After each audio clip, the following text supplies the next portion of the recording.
서가 명가. 오늘은 이제 첫 시간이고 가장 처음에는 이제 제가 말씀드릴 얘기는 어떻게 소리가 생기느냐, 그 다음에 소리가 어떻게 돼서 음성도 되고 우리의 말소리도 되고 음악이라는 굉장히 사람을 감동시킬 수 있는 그런 매체가 되는지에 대해서 설명을 드리려고 합니다. 그래서 저희가 이제 세상과 소통을 할 때 그건 사람이 대상이 될 수도 있고 다른 사물이 될 수도 있지만 우리는 주로 이제 오감이라는 감각기관을 통해서 사실 세상의 정보를 받아들입니다.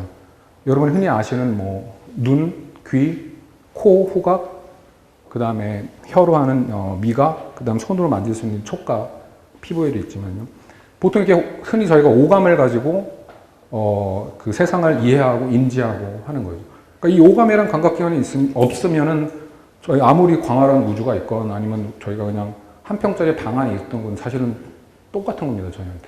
그러니까 뇌가 있기 때문에 저희가 우주라는 것도 인식을 하고 한다는 거죠.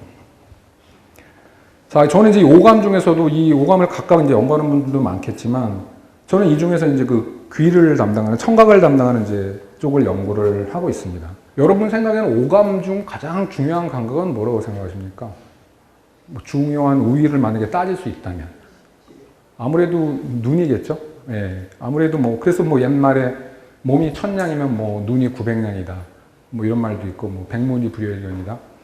여러 가지 말이 있는데 근데 저는 이제 청각을 연구하는 입장에서 그게 참 속상합니다. 예. 사람들이 너무 눈에 근데 저한테 누가 물어봐도 시각 중 청각 중 하나 택해 그러면 저 같으면 아마 시각을 택할 것 같긴 했습니다. 근데 귀를 통해서 들어온 정보가 아직 굉장히 많고요. 그래서 그 저처럼 이제 청각을 연구하는 사람들이 이제 그러한 약간의 어떤 컴플렉스 이런 거를 해소하고자 나름대로 여러분 신이 저는 뭐 이렇게 어떤 특별한 종교가 있지는 않지만 신이 우주를 창조하고 가장 먼저 한 일이 뭔지 아세요 혹시? 여기 써 있습니다 답이. 빛이 있으라 했거든요. 근데 이걸 말로 했다는 거죠. 빛이 있으라 하고 말로 했다는 거는 그 말인즉슨 빛 전에 소리가 먼저 있었던 거예요, 여러분. 그러니까는 여러분이 청각이 굉장히 중요한 거라는 걸 한번 다시 아시면 되고요. 소리란 무엇일까? 소리를 사전적으로 정의하면은요, 어떤 물체의 움직임, 진동, 일단 이게 시작입니다. 뭐든지 물체가 움직임이 있어야 됩니다. 진동이 있어야지만 거기서 소리가 납니다. 근데 그게 반드시 그것만이 유일한 전제 조건은 아니고, 그 다음에 그 진동이 어떤 매질을 통해서 전달이 될 수 있습니다. 흔히 이제 저희 같은 경우는 이 공기가 되겠죠. 어쨌거나 소리가 발생하려면 어떤 떨리는 물체가 있어야 된다는 거고요. 그래서 아까 말씀드린 것처럼 사람 같은 경우에는 그 폐로부터 압력을 뿜어내고 그 다음에 그 저희 성대를 통해서 그걸 진동으로 바꿔주고 그게 이제 그 다음에 후두하고 인두를 거쳐서 그 다음에 저 입을 통해 가지고 말이 되어서 나오는 거죠. 그 다음 뭐 바이올린 같은 악기 같은 경우에는 저 현이 떨리죠. 근데 뭔가 같은 진동을 하면 에너지가 있어야 되거든요, 무조건. 사람 같은 경우는 이제 저희 폐에서 내뿜는 에너지고, 저는 바이올린 같은 경우는 이제 지금 그 오른손으로 그 활을 잡고 이렇게 켜고 있죠. 이제 물리적으로 힘을 가하고 있죠.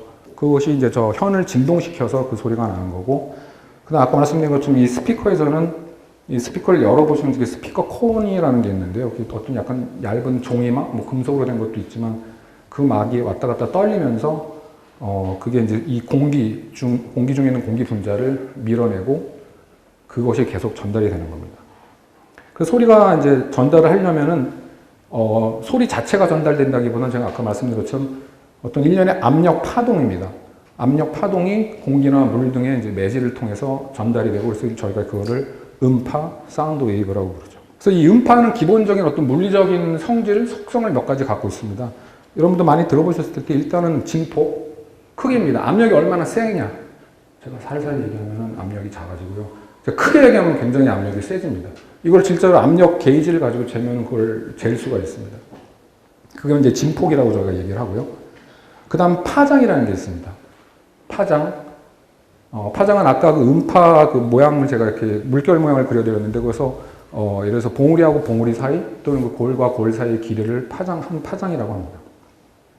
그 다음 파장이랑 연결되는 주파수가 있습니다. 여러분들 보통 음악이나 뭐 이런 얘기를 할 때 사람 목소리 얘기할 때 음이 너무 높다, 낮다는 그 높고 낮은 있잖아요. 그게 이제 주파수랑 직접적으로 관계가 되어 있는 겁니다. 그 다음에 주기라고 하는 게 있는데, 주기는 이제 파장이랑 같은 개념이거든요. 봉우리하고 봉우리 사이 또는 골과 골 사이. 근데 그걸 시간으로 표현한 것을 우리가 주기라고 하고요. 그 다음에 소리의 음파도 속도가 있죠. 여러분 혹시 소리의 속도 아시는 분 있으세요? 음속?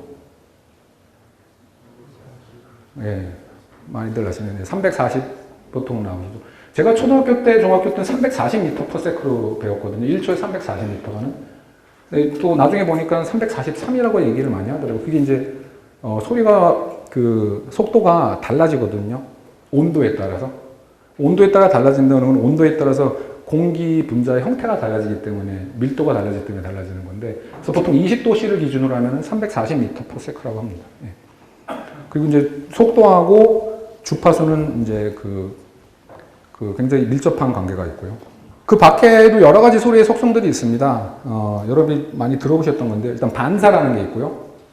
지금 제가 계속 말을 하고 있지만 그 소리는, 여러분 귀에 가장 먼저 들어가는 소리는 이 스피커로부터 그 공기라는 매질을 통해서 전달해서 여러분 귀로 들어오는 바로 그 소리인데요. 그 외에도 수백, 수천 개의 복사본이 여러분들 귀에 들어가고 있는 거예요, 사실은.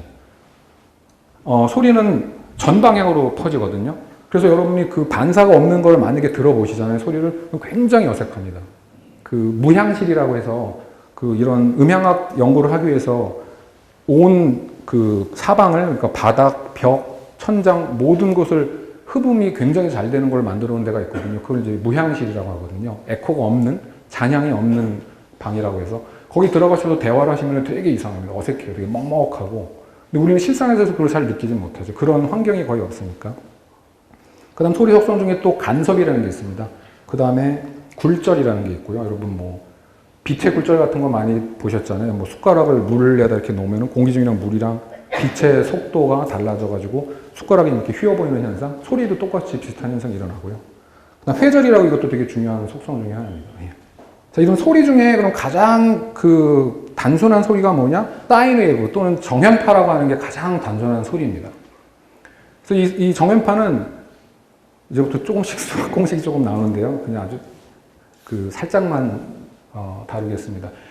단위 원이 회전할 때, 단위 원이라는 건 뭐냐면 반지름이 1인, 반지름인 2인 원이 만약에 등속도를 이렇게 회전한다고 할 때, 그 회전하는 시점에 따라 가지고 그때의 y-좌표를 우리가 만약에 그래프에다 그려보자. 그러면 그게 사인 웨이브가 나옵니다.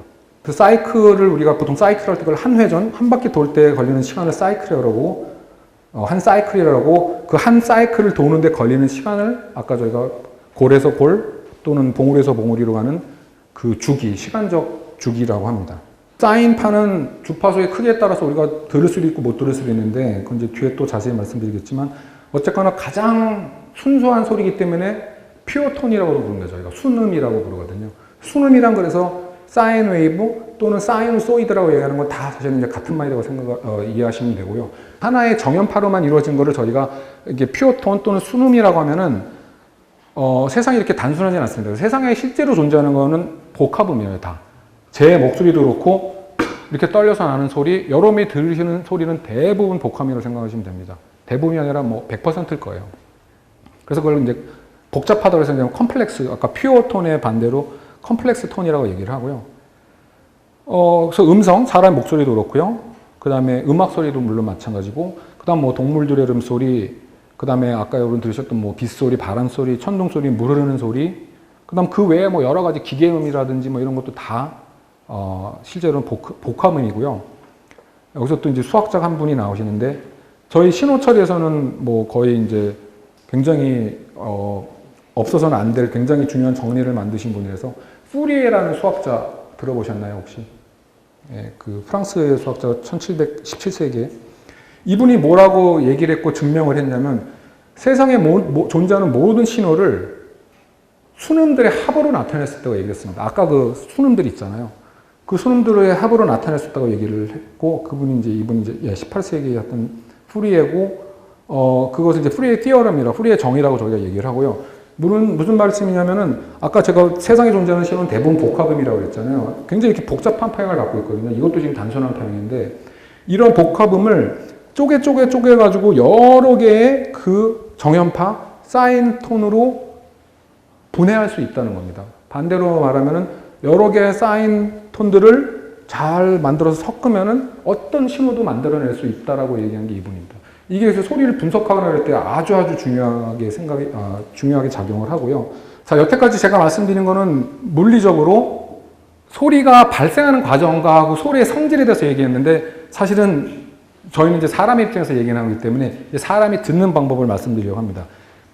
일단 처음 말씀드리면은 굉장히 다릅니다. 물리적으로 존재하는, 객관적으로 존재하는 것과 우리가 듣는 것은 굉장히 다릅니다. 그게 일단 전제 조건입니다. 그건 청각만 해당하는 건 아니고요. 시각 다 마찬가지입니다. 자, 사람이 듣는 방법. 그래서 아까 제가 말씀드린 것처럼 물리적 속성이라는 게 있고 그걸 우리가 지각하는 감각이 있습니다. 그래서 그 감각은 센세이션이라고 얘기하고 물리적인 성질은 그냥 그 물리적으로 객관적으로 존재하는 거예요. 누가 듣건 간에 관계없이 그 스스로 갖고 있는 고유의 성질이죠. 그 두 개가 이제 굉장히 다르다는 거죠. 약간 철학적일 수도 있는데 뭐 시베리아 뭐 툰드라 산림에서 만약에 뭐 나무가 굉장히 오래된 나무가 썩어가지고 고목이 넘어졌어요. 그럼 굉장히 큰 막 오직근 쿵쾅 소리를 냈는데 아무도 듣는 사람이 없었으면 소리가 난 거냐, 소리가 존재하는 거냐, 이런 질문들을 던진다는 거죠. 물리적으로는 존재했지만 거기에 그것을 그 관찰하거나 듣는 사람이 없었을 때 그것을 그런 물리적 속성이 존재했다고 우리가 얘기할 수 있느냐, 이런 얘기입니다.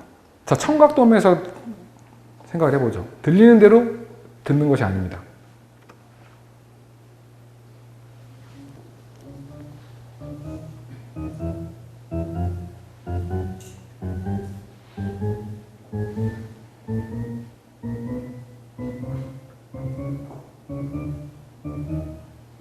어떤 소리가 들리시나요? 그냥 들리는 대로 표현을 하신다면 뭔가 음이 계속 올라가죠, 그죠? 음이 중간에 뚝 떨어지는 걸 느끼셨나요, 혹시? 이걸 제가 여러분 진짜로 오늘 강의 끝날 때까지 틀 수 있거든요, 여러분.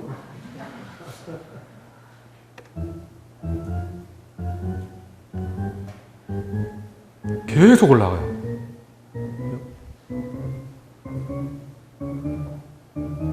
근데 물리적으로는 그럴 수가 없어요. 왜냐하면 이게 좀 이따 말씀드리겠지만 우리가 사람이 들을 수 있는 가청 주파수 영역이라는 게 있거든요. 그걸 넘어가면 안 들리게 돼 있어요. 근데 그 말인즉슨 이거는 물리적으로는 우리가 듣는 영역에 계속 존재한다는 건데 우리는 끊임없이 올라간다고 생각을 하는 거죠. 이것도 이제 되게 유명한 청각적인 그런 환청 현상이라고 할 수 있고요. 되게 재미있는 거는 여러분 시각이랑 청각에서 같은 현상이 존재를 합니다. 아까 주의집중도 얘기했지만 대표적인 게 이거죠. 펜로즈의 계단이라고 하는, 이거는 3차원적으로는 있을 수가 없는 건데 이걸 우리가 2D 2차원 표면에다 이걸 그 표현을 하면서 끊임없이 올라가는 계단 또는 끊임없이 내려가는 계단으로 생각할 수 있죠. 아까 그 청각자로 들은 거랑 비슷한 개념이고요. 그럼 이것도 한번 들어보세요, 여러분. 뭔가 좀 거슬리는 게 있을 거예요, 여러분.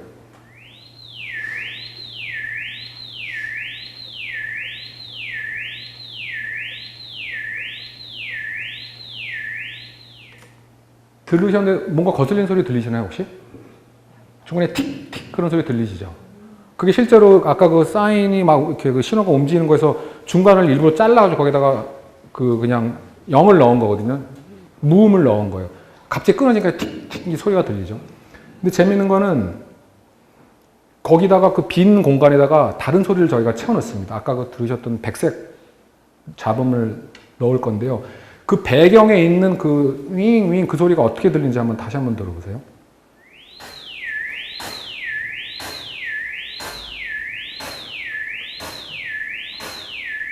좀 다르게 들리시나요? 아까 거보다 이게 더 연속성 있게 혹시 들리시나요? 동의를 안 하시네. 다른 이그젬플 음악으로 해볼게요.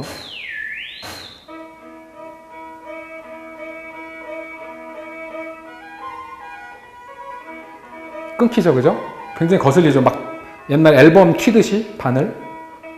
거기다 이제 다른 걸 채워넣습니다.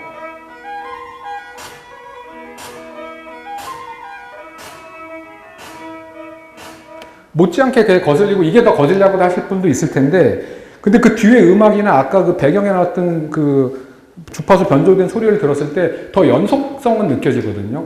거기다가 무음을 집어넣었을 때 뭔가 끊어진다고 느끼지만 거기에 어떤 새로운 소리를 집어넣었을 때 우리가 인지할 때는 아, 이거는 마치 원래 소리가 있었는데 뭐가 거기다 잠깐 덮어 씌운 것 같은 느낌이 든다는 거죠. 그것이 인지과학에서는 지각적으로 뭔가를 채워넣기를 한다라고 저희가 얘기를 합니다. 서가 명가